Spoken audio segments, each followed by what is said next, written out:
A bear. What is a bear without bees? A bear without bees.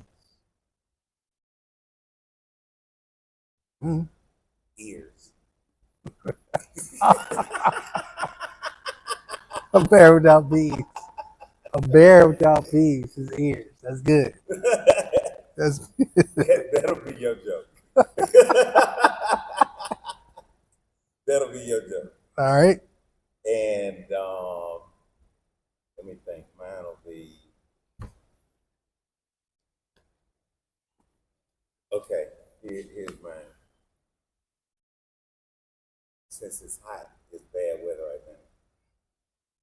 What is faster, heat or freezing?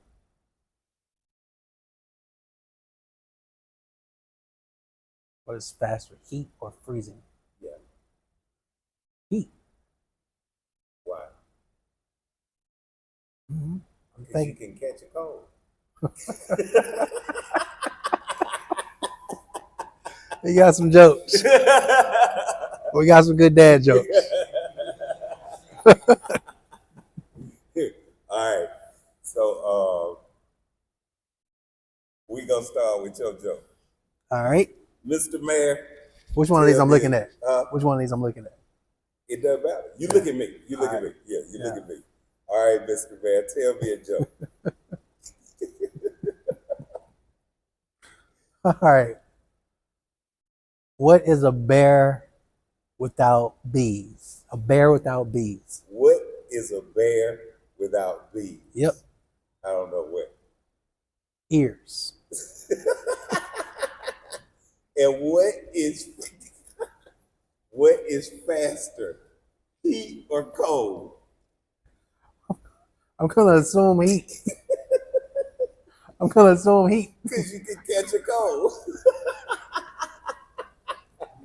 Mr. Mayor, first of all, thank you for joining us again. Yeah, man. And I want to start off with a shout out to my sponsors, one of those being Alabama Power. First of all, let's congratulate our buddy over there, Ralph.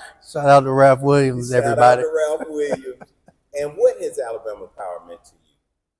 Look, I think as a corporate, they're not just a corporate sponsor to many things that are important in community. They are a corporate partner.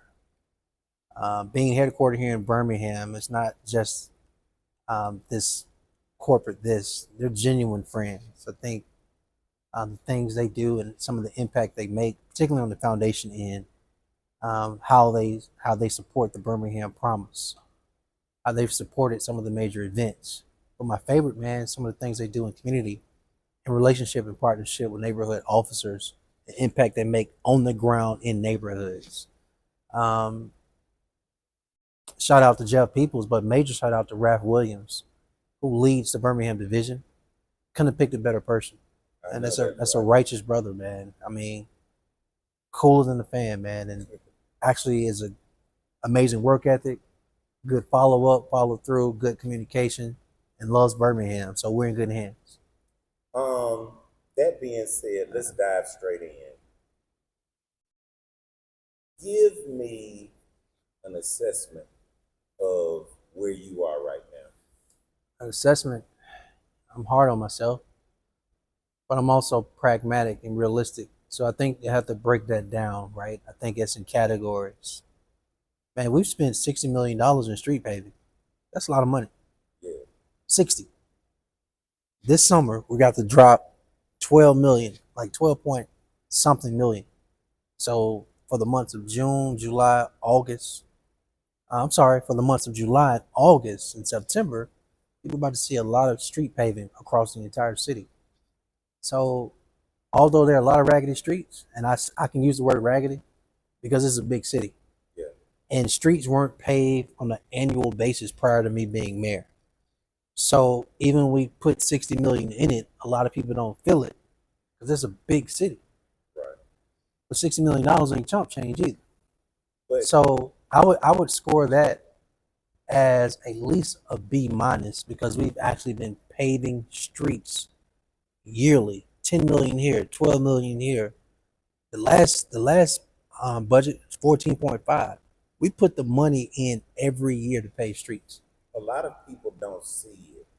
And talk about how the weather impacts paving, the Yeah, so paving sheer amount of streets that need to be paved. But paving is a process too. Once the council approves the budget, the way state law works, not local law, but state law, you got to go through the bid process and bid compliance. So you have to bid the work out. Well, that takes a few months. So you got to go through all these legal hurdles. Then you got to check down on the weather. The temperature actually has to be a certain degree outside in order for contractors to pave streets. So pretty much for the November, December, January, February, streets are being paved because it actually has to be warm outside. Okay. So when you add on the months you can't pave streets, when you add on the process of bidding per state law, it takes months. So we pave in arrears, but the money is put in every single year.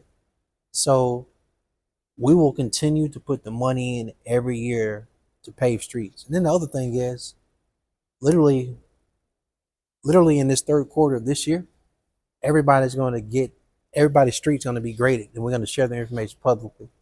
Whether your street is 100, 99, 80, 70, 60, or 50, or anything in between. And that way we can move away from politicizing the squeaky wheel based on who complaining and pave streets in an objective, efficient process based on the worst streets first.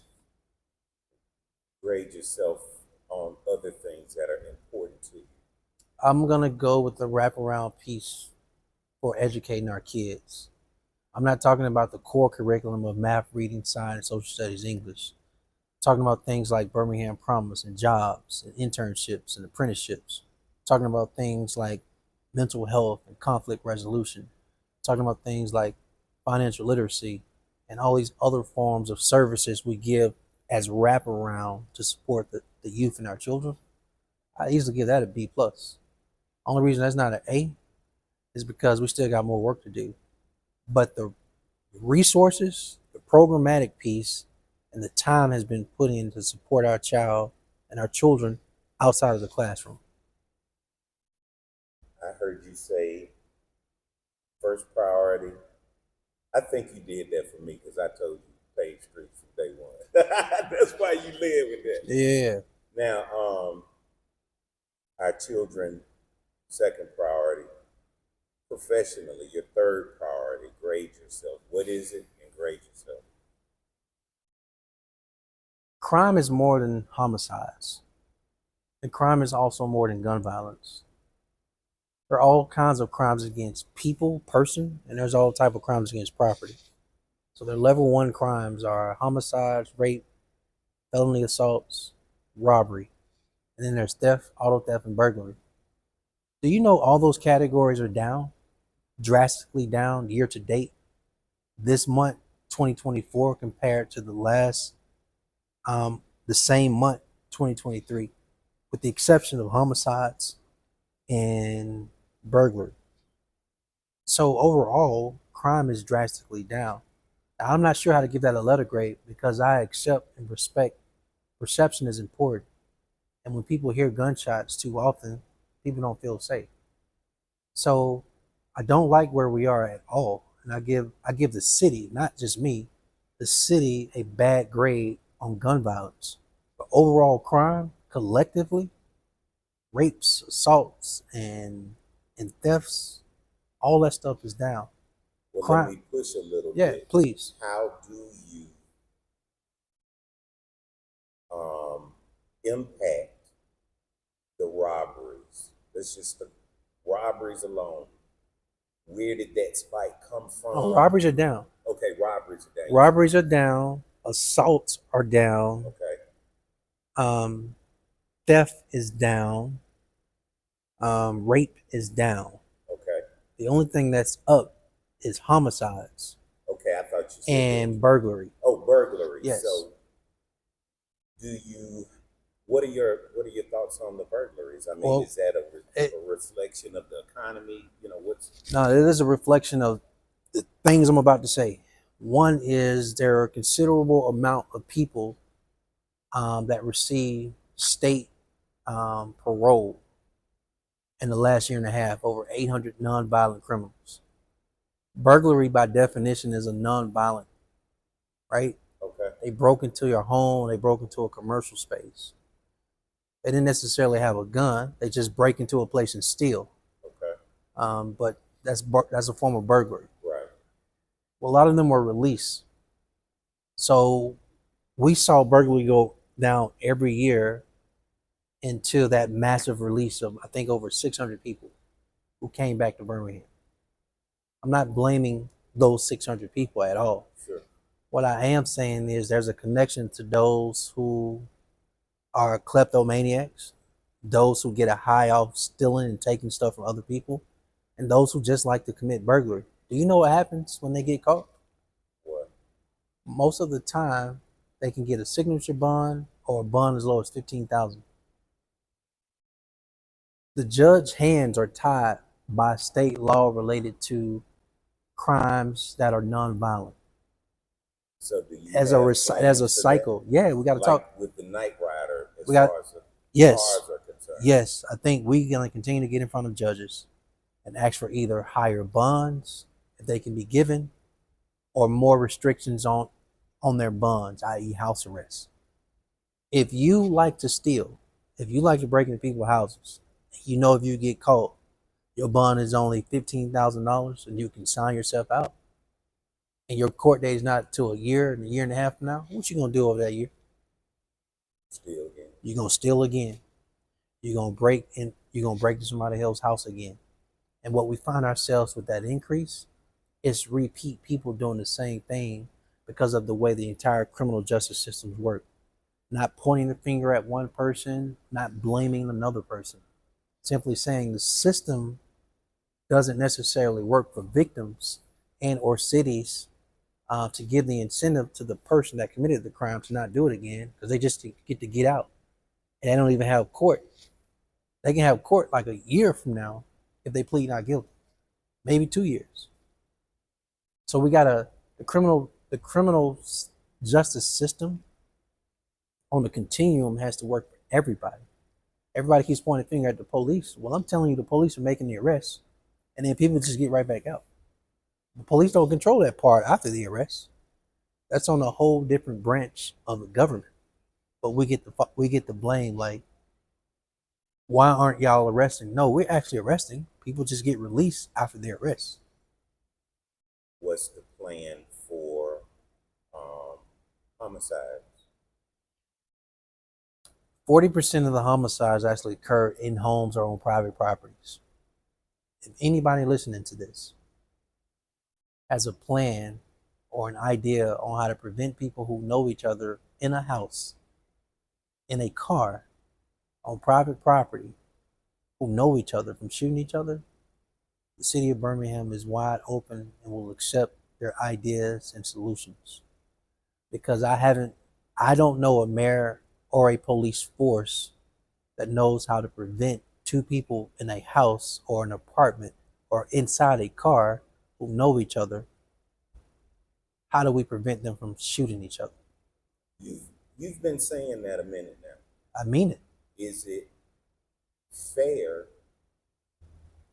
when people, or if people push back and say, well, we've heard that? Is there something else? Or It is, but here's the or deal. is this one of those things where, look, it's just going to require our citizens to step up?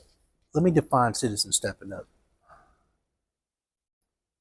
When crime happens, the most realistic expectation when crime happens is for Birmingham police officers via detectives to investigate the crime, solve the case. Do you know what's required to solve most cases? The community member witness to come forward. And in Birmingham, Alabama, community members have gotten too comfortable with this whole notion of not snitching, no snitching. They've gotten too comfortable with having valid, credible information to make an arrest and don't tell us who did the shooting, who did the killing. Citizens in our community give safe harbor to shooters and killers. BPD officers were not on the scene when that crime happened. We go and investigate. They go and investigate. They knock on doors. They talk to people. People have information and are unwilling to come forward, intentionally withhold it. How can people expect for BPD to be able to give information to a district attorney and have enough probable cause to make an arrest if they won't cooperate? The easiest way to decrease crime in Birmingham, Alabama is to actually arrest the people committing the crime. But in order to make the arrest, especially when the police officer didn't witness it, a community member who did witness it and or who has credible information has to share that information with us.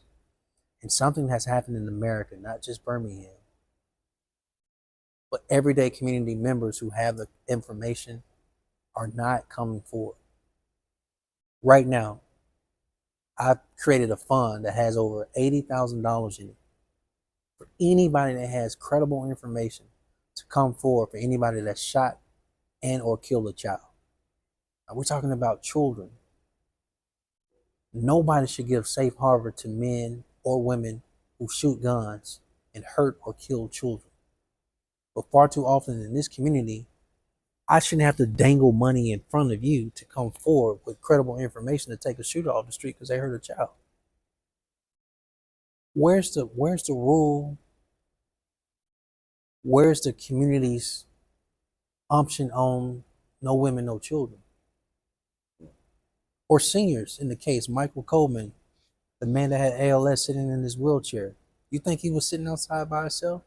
No, he was sitting under a tree with some young boys that were beefing with some other young boys. The other group of young boys decided to pull up on the block. They sprayed the block. Other boys in the group with Mr. Coleman shot back, but they were able to run. They didn't shield Mr. Coleman. They didn't try to get him to cover. The worst part, they know who did the shooting, won't even come forward. None of them get the blame. Everybody looks at the police. What y'all doing? We talk to the witnesses. They won't cooperate with us. So again, I dangle money to get people to come forward to do the right thing. We offer housing, relocation to come forward if you're scared to do the right thing. And we offer everything under the sun legally we can to compel, entice, encourage citizens who have credible information on who is the shooter or who is the bad actor, and people refuse to come forward. I put the question right back out to the community. If people don't come forward, how can police make the arrest?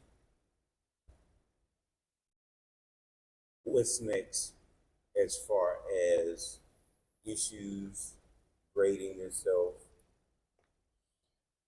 Neighborhood revitalization is still a priority, not just blight removal, which we've done a good job at, not just cutting grass, which sucks, but putting the money in the land bank, putting the money in the affordable house trust fund to go vertical with more single homes, duplexes, triplexes, multifamily. We got to keep building homes. I love what we've done in Woodlawn. I love what we've done in Wyoma. I love what we've done in Bellevue Heights. I want to do that in other neighborhoods as well. I want to continue to remove blight. And I want to continue to go vertical with it, with sink more homes. That has a big cost. We got a $10 million housing trust fund. We got to continue to get creative. And so what community development, economic development are trying to do, I love it. I love what we're trying to do with the McCormick building in downtown Inslee, which will see the light of the day soon. I love what we're doing with the Family Fun Center at the Crossplex.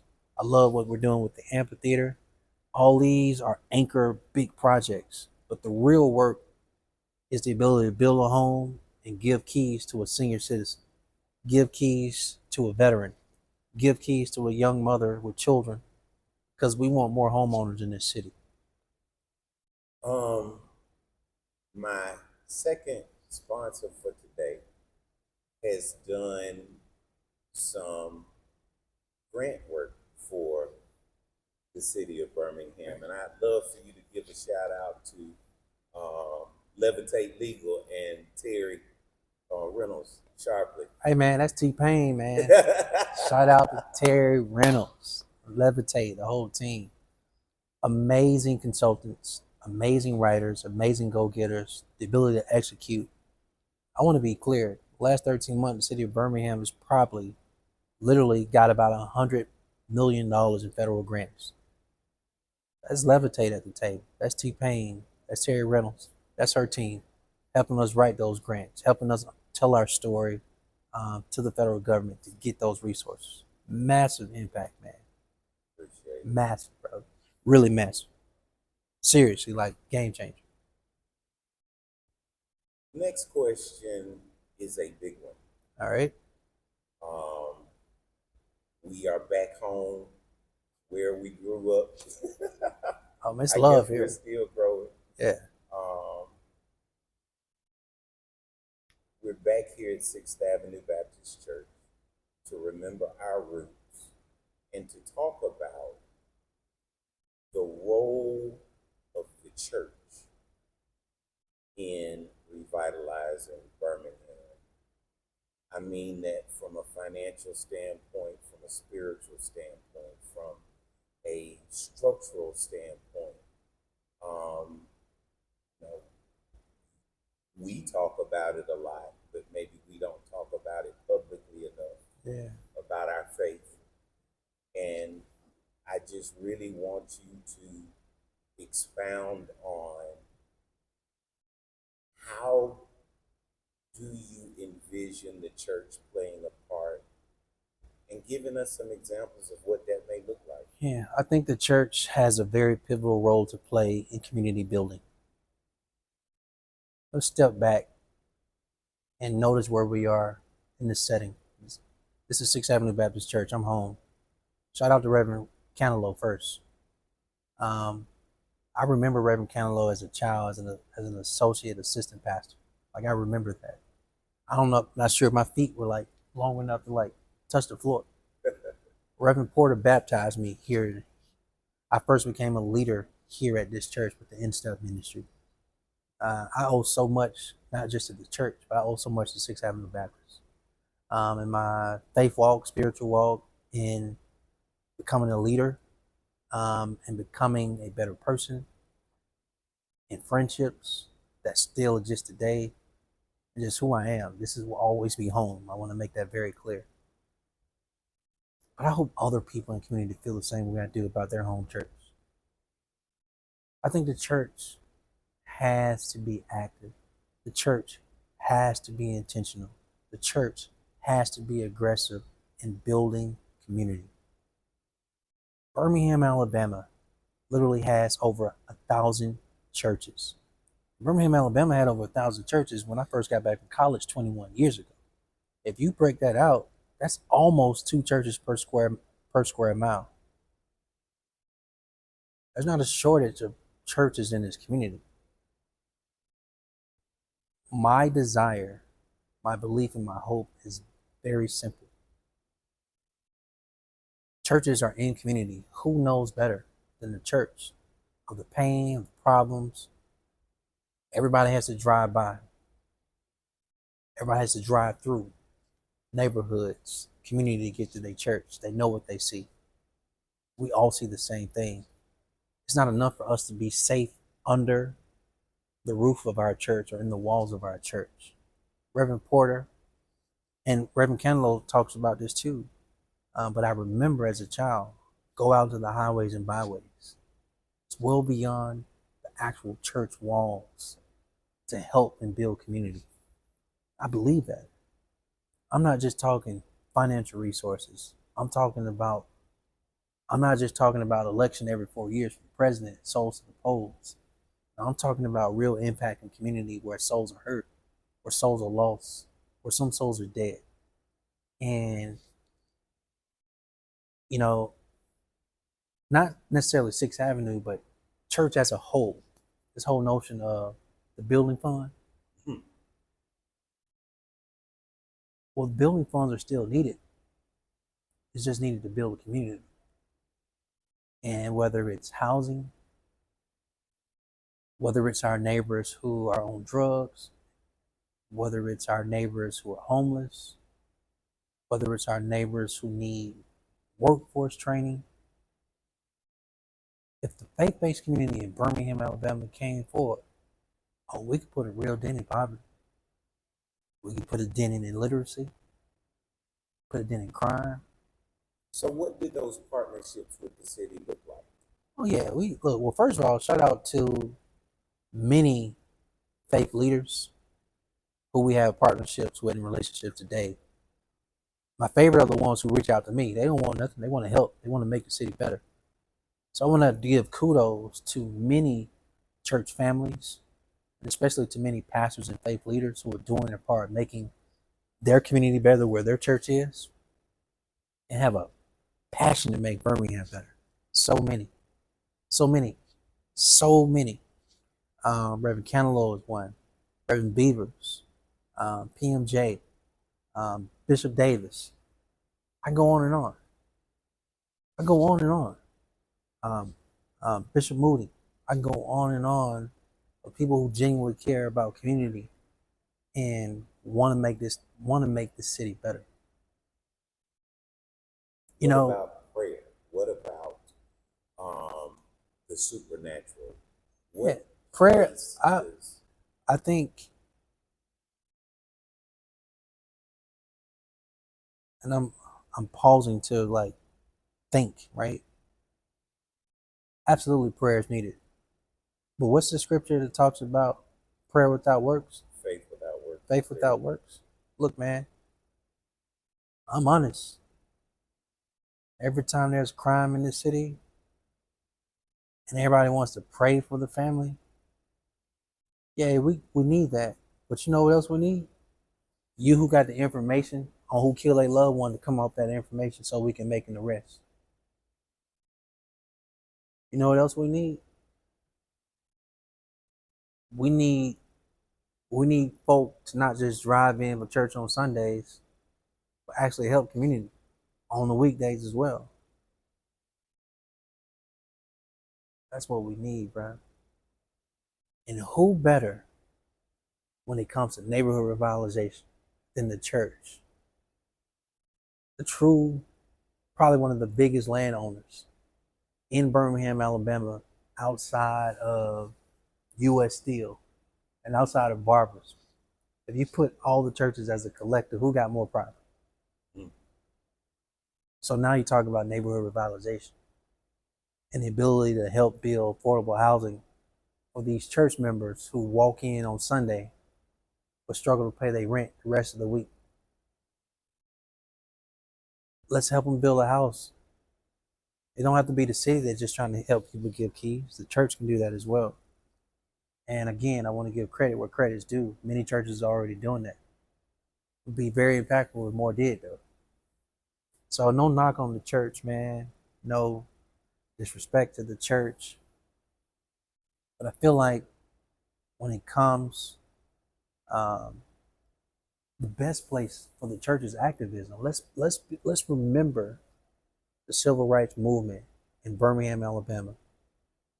And the consistent thread was faith leaders, the pastors who led the churches. Reverend Fred Shuttlesworth, John T. Porter, and go on and on. Reverend Abernathy in Atlanta. It was faith leaders who led. They were the lead activists. In 2024, man, that can happen again. Everybody looks to the city to do everything. And I want to be real with you, Iva. I want to be real with you. I want to be real and vulnerable with your audience to tell you, by design, government is limited. It was never designed for a government, i.e. the mayor and the police, to solve everything, or the city council. That's not how democracy works. At the local level, democracy is a participatory sport. You can't just vote every 4 years and then think the elected officials and the police can do everything. You have to be active in your community. You got to help us keep community clean. You got to participate in cleanup days. You got to protect your block. You got to protect your street. And when there is somebody doing harm to the community, tell us so we can snatch them up and get rid of that. But when we go knock on doors, People don't come forward.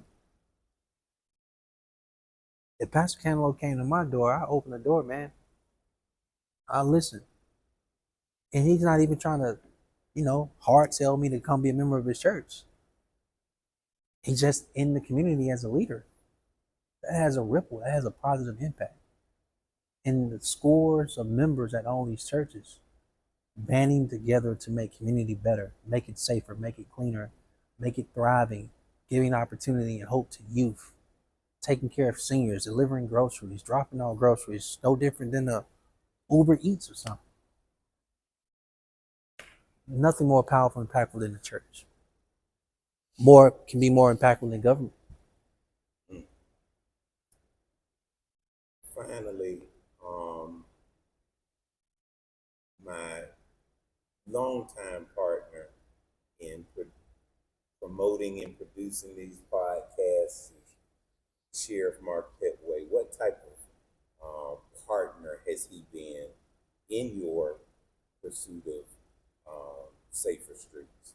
I like the sheriff. I want the sheriff to be successful. I do. The sheriff's wife and my mom, the sheriff's wife and my wife, they all like each other. And so the ladies love each other. The sheriff and I've had some unfortunate run-ins that I believe are politically motivated, not by him, but by Republican county commissioners who don't want him to have unilateral control over his jail that he has responsibility for. So I'm just shooting straight talk with you. Yeah. I don't believe that's from the sheriff. I believe the sheriff him and I can work out any deal. I believe him and I can negotiate anything in good faith. I believe when it comes to crime, if the city of Birmingham needs help, he'll respond, because it's not just unincorporated Jefferson County. The sheriff represents the entire county, all cities embedded in that county. So I don't have any knock on the sheriff, man. I need the sheriff to be successful. I want the sheriff to be successful. Last question. As we look at world events in Palestine, Israel, hotspots throughout the world, Russia, Ukraine. See what's going on in Kenya right now? Kenya.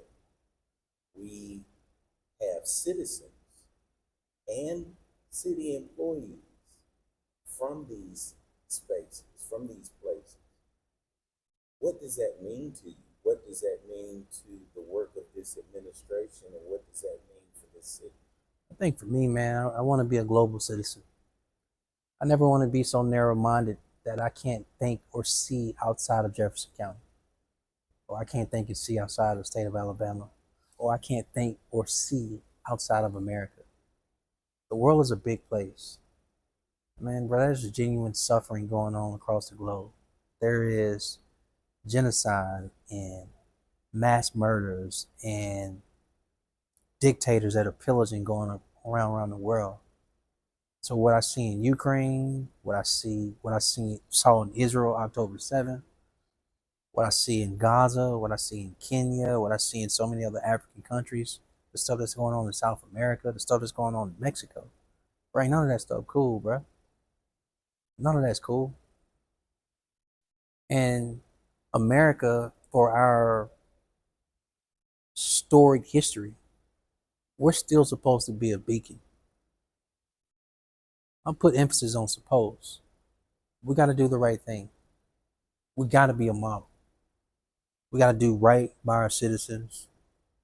We got to uphold our Constitution. And we got to treat all Americans equitably. Stuff I see happen in other countries, man, it breaks my heart, bro. If I'm being totally just open with you, I believe that as a human, mankind should be gentler, kinder to their fellow mankind, and that's not what we're seeing in a lot of these countries.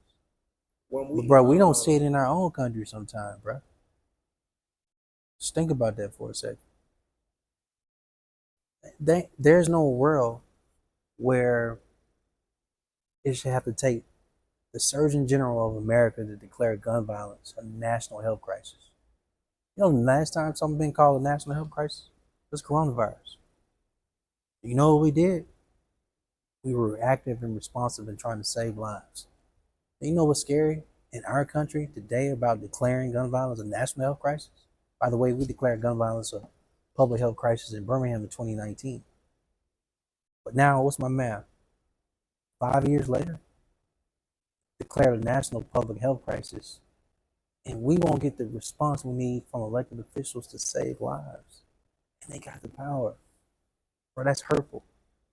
That's hurtful to every mother that lives in this city that lost a son, every spouse that's lost a significant other, every child that's lost a parent, and especially for every parent that's lost a child to gun violence. That we, as a nation, can't solve this problem. All the onus is on mayors. We want to put all the onus on police. By the way, mayors don't even have local control to regulate the issue. And I'm pro Second Amendment. I want to be very clear. But the type of guns these cats got on our streets, bro, they ain't doing no hunting. They're not. The way guns are used, they hurt people. We got to be in a position to take better care of people. So let me tell you where I am. I'm not knocking other elected officials. I don't even want that fight. I'm trying to save lives. Knowing the ways I'm going to do it. We're going to start regulating space. I want our seniors, I want our parents to feel comfortable for their child or grandchildren to play safely in their front yard. That's what my desire is as mayor. And one of the ways I think we can do that is if we got 50 entry points and exit points into a neighborhood, I'm going to decrease them. Because right now you can ride around whatever you want without a pistol permit. Gun big as day with can go from a semi-automatic to an automatic. And apparently in this country that's legal. But I'm tired of you driving in that neighborhood, shooting at the house and driving out. I'm tired of when I get there, the person knows who shot at them and won't tell us. I'm tired of children and adults being shot, and I'm tired of people not feeling safe on their own porch. So we are going to decrease your ability to just drive in, shoot, and drive out. That's what we're going to do. We're going to pilot in one neighborhood, and I'm confident it's going to work. And we're going to take it citywide. My only interest at this point is doing everything I can to keep people safe. I want the city to be clean. I want to get rid of the blight. I want to invest in more black business owners and women owners. I want people to have more job opportunities, which there are. But the priority is to make sure people feel safe where they live. But I need the community help in doing that. Will you do me one favor? Yeah. Will you do something about the noise pollution that goes along with these cars and the mufflers and all that kind of good stuff? We started with the exhibition driving the Night Rider. And that has gone well. People think that was just about exhibition driving. But because of Operation Night Rider, we've been able to decrease auto thefts in the city because a lot of them riding around stolen cars. We've been able to pick up guns and do federal indictments with the Glock switches. That's proactive policing. Bruh, we all got the same desire to make the city safer. The onus can't be on the police officers and the mayor's office alone. Because I don't know any other city where the onus is only on those people and the city is safer. Everybody has to step up and do their part. So we got Crime Stoppers. If you don't want to be a snitch, if you don't want to be on the record dancing all in front of the video, that's cool. You can call and give information anonymously. But we need the public to come forward, offer up information so we can take the bad people off the street. And trust me, bruh, we ain't got no problem arresting. We got friends in the feds. We got U.S. Marshals. We got U.S. Attorney. We got FBI, DEA, ATF. We got friends. We want to keep everybody safe.